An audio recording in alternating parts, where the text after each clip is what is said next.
Okay.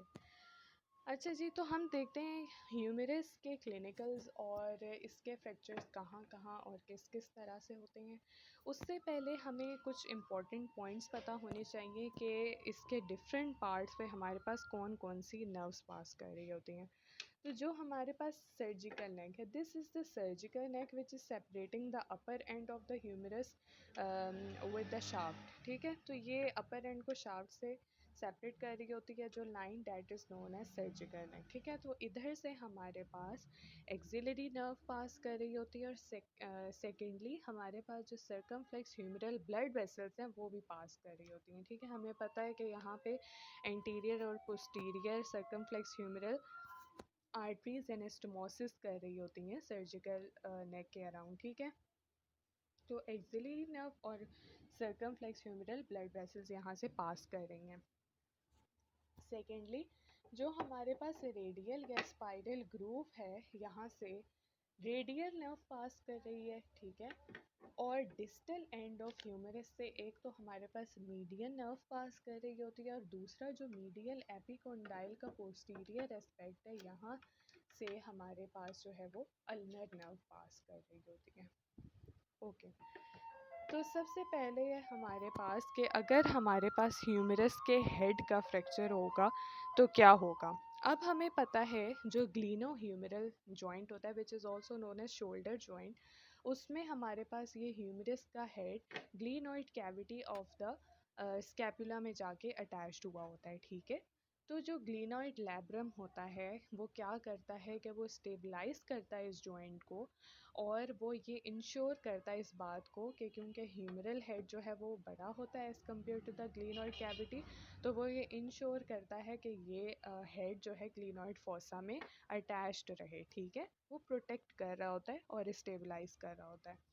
तो क्या होता है कि जब ह्यूमरल हेड का फ्रैक्चर होगा तो वो ब्रोकन फ्रेगमेंट्स की वजह से जो ग्लीनोइड लैब्रम है वो डैमेज हो जाएगा। ठीक है, जिसकी वजह से सिंपली क्या होगा कि ज़ाहिर बात है ना प्रोटेक्शन हो पाएगी इस जॉइंट की और ना ही स्टेबलाइजेशन हो पाएगी। ठीक है, और बहुत सारे मूवमेंट्स जो इस शोल्डर जॉइंट से रिलेटेड हैं such as flexion, extension, abduction, adduction वगैरह।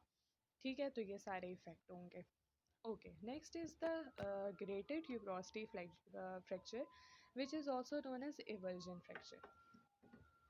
अच्छा जी, हमें पता है कि जो ह्यूमरस है इसके लेसर और ग्रेटेड ट्यूबरोसिटीज़ पे बहुत सारे चार बहुत इम्पॉर्टेंट मसल्स अटैच होते हैं जिनको हम रोटेटर कफ मसल्स भी कहते हैं। ठीक हो गया, और उनका एक निमोनिक होता है डैट इज़ सिट्स। ठीक है, तो ये कैसे होता है कि ये अगर मैं अपनी उंगलियों से इस तरह, ठीक है, ये इस तरह से होता है, इनको हम इस तरह से, ये चारों मसल्स अटैच होते हैं और इनको हम क्या कहते हैं, रोटेटर कफ मसल्स। तो ये जो हमारे पास ग्रेटेड ट्यूबरोसिटी का अपर एंड है, इस पे हमारे पास सुप्रास्पाइनेटस अटैच है, मिडल पार्ट में इंफ्रास्पाइनेटस और लोअर पार्ट में हमारे पास टीरिस माइनर अटैच है, और लेसर पे हमारे पास लेसर ट्यूबरोसिटी पे सब स्कैपुलरिस अटैच है। तो क्या होता है कि जब ग्रेटेड ट्यूबरोसिटी का फ्रैक्चर होगा तो अल्टीमेटली ये मसल्स डैमेज होंगे, और ये जो रोटेटर कफ मसल्स हैं ये भी हमारे पास जो ह्यूमरस हैं इनकी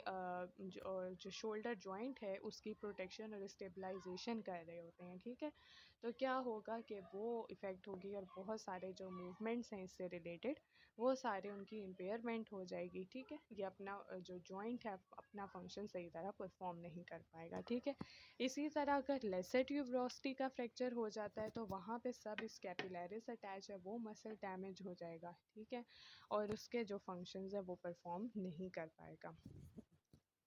देन सर्जिकल नेक का फ्रैक्चर होता है। ठीक है, तो मैंने कहा था कि यहाँ से एक्सिलरी नर्व पास कर रही हैं और सर्कमफ्लेक्स ह्यूमरल ब्लड वेसल्स। ठीक है, तो क्या होगा कि इधर जब फ्रैक्चर होगा तो एक्सिलरी नर्व डैमेज होगी, जिसकी वजह से हमें पता है कि एक्सिलरी नर्व डेल्टॉइड को सप्लाई कर रही होती है और टीरीज माइनर को सप्लाई कर रही होती है।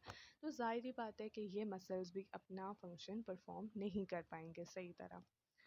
Okay, then we have fracture on the shaft of humerus. ठीक है, शाफ्ट पे जो हमारे पास फ्रैक्चर होता है वो ट्रांसवर्सली होता है, ट्रांसवर्स फ्रैक्चर भी इसीलिए हम इसे कहते हैं।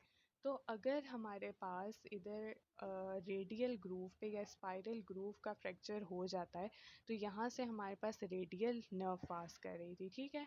तो वो भी क्या होगी, डैमेज होगी उसके साथ ही, और जितने मसल्स को वो सप्लाई कर रही है उनके फंक्शंस भी जो है इफ़ेक्ट हो जाएंगे। फिर डिस्टल एंड ऑफ ह्यूमरस के फ्रैक्चर्स आते हैं, ठीक है। तो यहाँ से हमने दो नर्व्स पढ़ी थी, रेडियल एंड अल्नर, ठीक है। तो वो डैमेज हो जाएंगी, और अल्नर नर्व जब डैमेज होती है तो हमारे पास एक ख़ास कंडीशन है which is known as claw hand, ठीक है। तो बेसिकली जो हाथ है हमारे पास वो एक पंजे की शक्ल में जो है रिस्ट्रिक्ट होके रह जाता है, ना वो फ्लेक्जन कर पाता है, ना एक्सटेंशन, ना एबडक्शन, ना एडक्शन, कुछ भी नहीं उससे हो पाता। वो सिर्फ एक पंजे, एक क्लॉ फॉर्म में होता है, ठीक है। तो इसलिए हम उसे क्लॉ हैंड कहते हैं, ठीक है। तो इनकी डैमेज की वजह से, और रेडियल नर्व है, सॉरी रेडियल कह रही हूँ, मीडियन नर्व है, ठीक है। तो मीडियन नर्व के डैमेज की वजह से भी जिन मसल्स को वो सप्लाई कर रही थी, तो ज़ाहिर बात है वो अफेक्ट हो जाएंगे।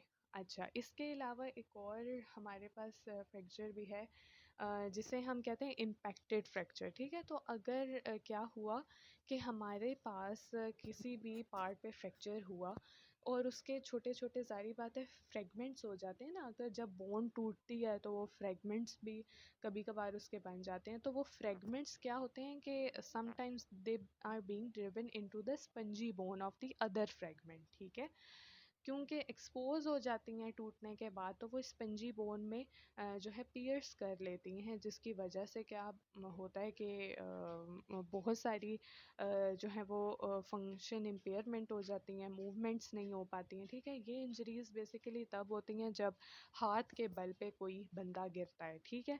तो जब हाथ के बल पे इस तरह से, ये नहीं कि आम सा मतलब वैसे ही गिर जाए, अगर ज़ोर से गिरे तब क्या होगा, हाथ के बल पे जब वो गिरेगा तो जो फोर्स है वो ट्रांसमिट होगी अप द लिम्स, ठीक है, up to the shoulder joint, ये फोर्स ट्रांसमिट होगी हमारे पास, और जिसकी वजह से वो फ्रेगमेंट्स जो हैं वो इस तरह से स्पंजी बोन में, दूसरी टूटी हुई बोन के स्पंजी बोन में पियर्स कर जाएंगे।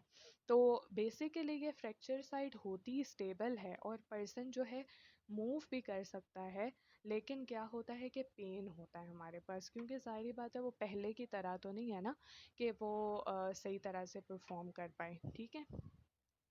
तो करती है वो परफॉर्म, लेकिन करेगी भी पैसिवली, ठीक है। पैसिव का मतलब होता है कि किसी आउटसाइड या एक्सटर्नल फोर्स से, ठीक है। जैसे कि डॉक्टर उसे मूव करवा रहा है, ठीक है, डॉक्टर फॉर एग्जांपल उसकी एबडक्शन करवा रहा है, ठीक है, तब तो उससे पेन नहीं होगा, लेकिन जब वो खुद से एबडक्शन करने की कोशिश करेगा तब उसे पेन फील होगा, ठीक है। तो ये होता है इम्पैक्टेड फ्रैक्चर, ओके।